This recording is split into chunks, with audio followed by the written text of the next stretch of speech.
ಒಂದು 50 ಗ್ರಾಮ್ ಆಗೋಷ್ಟು ಅಣಬೆ ತೊಗೊಳ್ಳಿ, ಸ್ವಲ್ಪ ಬೆಳ್ಳುಳ್ಳಿ, ಸ್ವಲ್ಪ ಜಿಂಜರ್, 4 ಹಸಿರು ಮೆಣಸು, ಜಾಸ್ತಿ ಖಾರ ಇದೆ ಅಂದರೆ 2 ಸಾಕು. ಆಮೇಲೆ ಸ್ವಲ್ಪ ಪುದೀನ ಸೊಪ್ಪು, ಸ್ವಲ್ಪ ಕೊತ್ತಂಬರಿ ಸೊಪ್ಪು. ಇದನ್ನು ಚೆನ್ನಾಗಿ ಗ್ರೈಂಡ್ ಮಾಡಿಬಿಟ್ಟು ಸೈಡಲ್ಲಿ ಎತ್ತಿಟ್ಕೊಂಬಿಡಿ. ಆಮೇಲೆ ಇವಳು ಮಸಾಲೆಗೆ ಏನೇನು ತೊಗೊಂಡಿದ್ದಾಳಂದರೆ ಗೋಡಂಬಿ, ಮೆಣಸು, ಲವಂಗ, ಮಸಾಲೆ ಎಲೆ, ಆಮೇಲೆ ದಾಲ್ಚಿನ್ನಿ ಎಲ್ಲವನ್ನೂ ಎತ್ತಿಟ್ಕೊಂಡಿದ್ದಾಳೆ.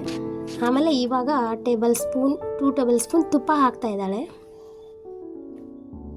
ಆಯಿಲ್ ಕೂಡ ಹಾಕಿದ್ದಾಳೆ.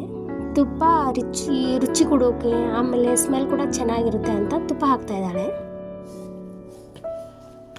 ಹಾಕಿಬಿಟ್ಟು ಇದು ಚೆನ್ನಾಗಿ ಬಿಸಿ ಆಗಬೇಕು. ಎಣ್ಣೆ ಮಾತ್ರ ಚೆನ್ನಾಗಿ ಬಿಸಿ ಆಗಬೇಕು. ಅಲ್ಲಿ ತನಕ ಈ ಮಸಾಲೆ ಎಲ್ಲ ಒಂದೊಂದಾಗಿ ಫ್ರೈ ಮಾಡ್ಕೊಳ್ತಾ ಇದ್ದಾಳೆ. ಆಮೇಲೆ ಸಣ್ಣದಾಗಿ ಈರುಳ್ಳಿ, ಟೊಮೆಟೊ, ಹಸಿಮೆಣಸು 1-2 ಹೆಚ್ಚಿಟ್ಕೊಂಡ್ಬಿಟ್ಟಿದ್ದಾಳೆ. ಇವಾಗ ಮಸಾಲೆ ಹಾಕಿದ ನಂತರ ಈರುಳ್ಳಿ ಹಾಕ್ತಾ ಇದ್ದಾಳೆ. ಈರುಳ್ಳಿ ಹಾಕಿಬಿಟ್ಟು ಚೆನ್ನಾಗಿ ಫ್ರೈ ಮಾಡ್ತಾ ಇದ್ದಾಳೆ. ಈರುಳ್ಳಿ, ಹಸಿಮೆಣಸು ಇದೆಲ್ಲ ಚೆನ್ನಾಗಿ ಫ್ರೈ ಆದ ನಂತರ ಟೊಮೆಟೊ ಹಾಕಬೇಕು. ಅದಾದ ನಂತರ ಅವರೆಕಾಳನ್ನು ಕೂಡ ಹಾಕ್ತಾ ಇದ್ದಾಳೆ. ನೀವು ಇದ್ರೆ ಹಾಕ್ಬೋದು, ಇಲ್ಲ ಅಂದರೆ ಸ್ಕಿಪ್ ಮಾಡ್ಕೊಳ್ಬೋದು.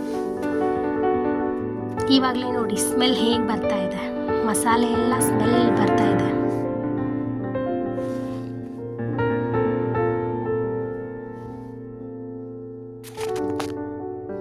ಇವಾಗ ನೋಡಿ ಅದು ರುಬ್ಬಿಟ್ಕೊಂಡಿದ್ದಳಲ್ಲ, ಅದನ್ನು ಇವಾಗ ಹಾಕ್ತಾ ಇದ್ದಾಳೆ. ಅದೆಲ್ಲ ಸ್ವಲ್ಪ ಹಸಿ ವಾಸನೆ ಹೋದ್ಮೇಲೆ ಟೊಮೆಟೊ ಹಾಕ್ತಾ ಇದ್ದಾಳೆ. ಟೊಮೆಟೊ ಹಾಕ್ಬಿಟ್ಟು ಚೆನ್ನಾಗಿ ಅದು ಹಸಿ ವಾಸನೆ ಹೋಗಬೇಕು, ಫ್ರೈ ಮಾಡ್ಕೊಂಡ್ಬಿಟ್ಟು ಅಣಬೆನ ಹಾಕ್ತಾ ಇದ್ದಾಳೆ.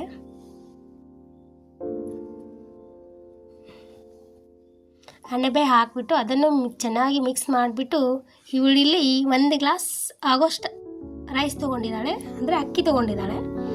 ಅದಕ್ಕೆ ಸ್ವಲ್ಪ ಸಾಂಬಾರು ಪುಡಿ ಹಾಕ್ತಾ ಇದ್ದಾಳೆ.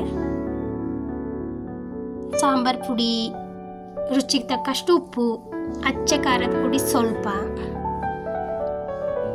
ಎಲ್ಲ ಹಾಕಿಬಿಟ್ಟು ಚೆನ್ನಾಗಿ ಮಿಕ್ಸ್ ಮಾಡ್ತಾ ಇದ್ದಾಳೆ.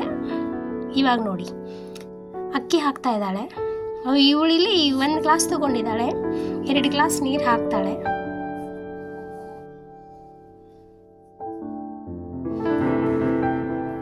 ಅಕ್ಕಿನ ಹಾಕ್ಬಿಟ್ಟು ಚೆನ್ನಾಗಿ ಮಿಕ್ಸ್ ಮಾಡ್ತಾ ಇದ್ದಾಳೆ. ಇವಾಗ ಚೆನ್ನಾಗಿ ಮಿಕ್ಸ್ ಮಾಡಿಬಿಟ್ಟು